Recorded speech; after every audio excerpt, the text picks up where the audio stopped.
Hey, it's Dave here, and we're going to talk about in this video an overview of all the different possible causes for heartburn and acid reflux. Now, as you can see from the board here, there's quite a lot of different potential reasons for people having heartburn / acid reflux.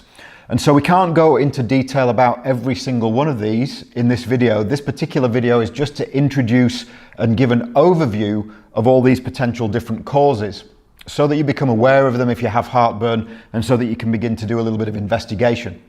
What we'll do in separate videos is we'll break these down into more detailed explanations for each point.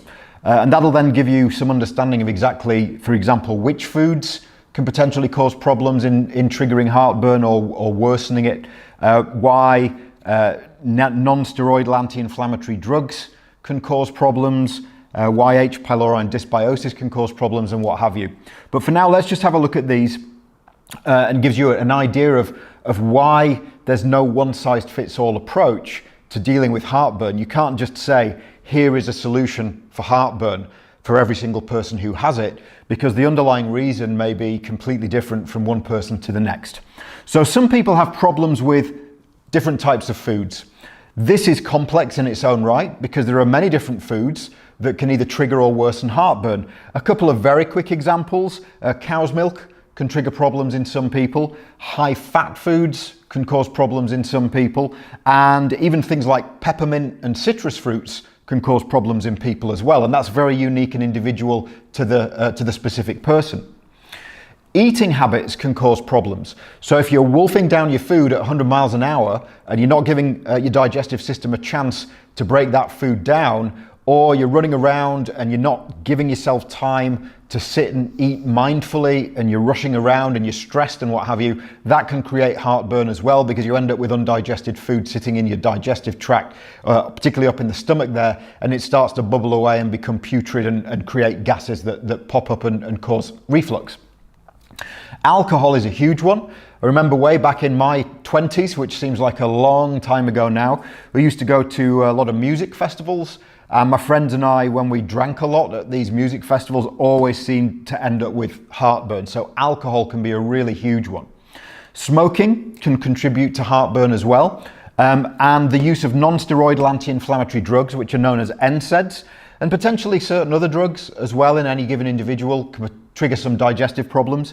But NSAIDs are a big one because they really irritate the stomach lining. These are things like aspirin. So aspirin can damage the stomach lining and literally make it bleed. It's not a particularly great situation if people are taking a lot of these drugs on a regular basis for killing pain. Now, kind of away from things that you put in your mouth or that are related to eating and swallowing things, there's a whole bunch of other potential reasons why heartburn can develop. Stomach acid levels are really important. When people go to the doctors and they have heartburn, the doctors often give drugs to reduce or knock out stomach acid production in the stomach.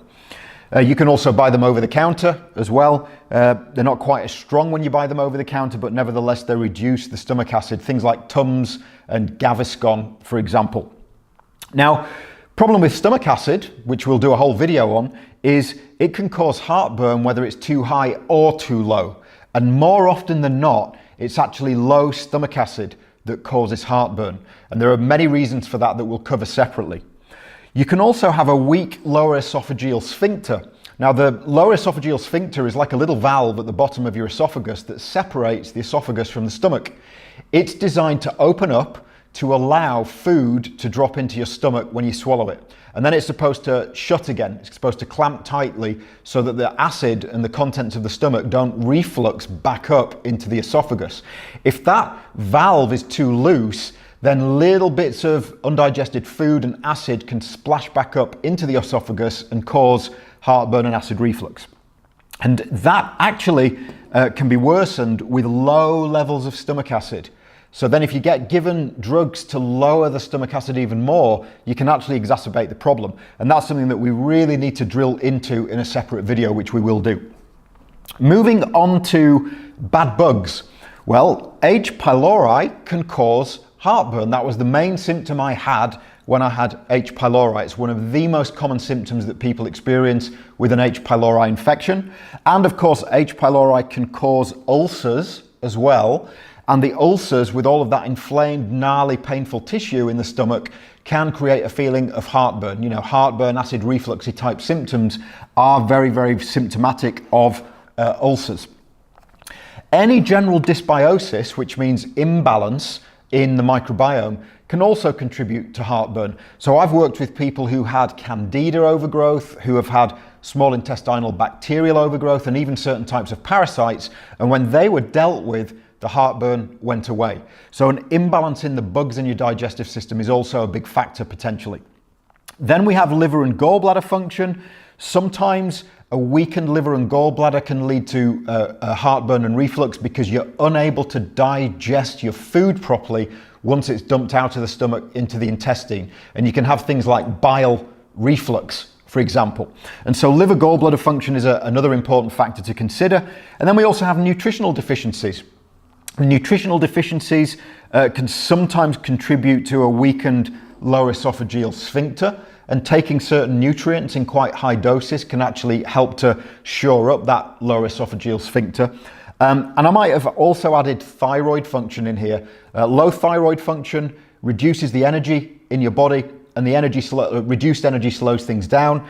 If your stomach is not emptying fast enough, that can also contribute to heartburn as well. So I should really have added thyroid function in here. Now, there's a couple of other potential reasons for heartburn that we need to cover. One of them is stress. Stress can affect stomach acid levels, and it can affect digestive efficiency. It can also predispose and open you up to H. pylori and dysbiosis, which can all contribute to heartburn as well. And we'll do a full video on how stress can link in with these symptoms. And then finally, on a slightly different tangent, we have things like hiatal hernias. Hiatal hernia can be the sole cause of heartburn and reflux in people.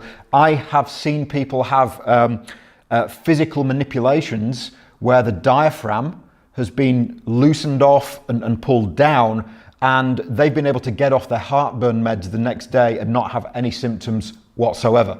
So there's a whole raft of different reasons why heartburn and reflux can develop. I don't know what the problem is in your individual case if you have heartburn and reflux, but I hope this has given you some ideas in terms of what you can go away and investigate.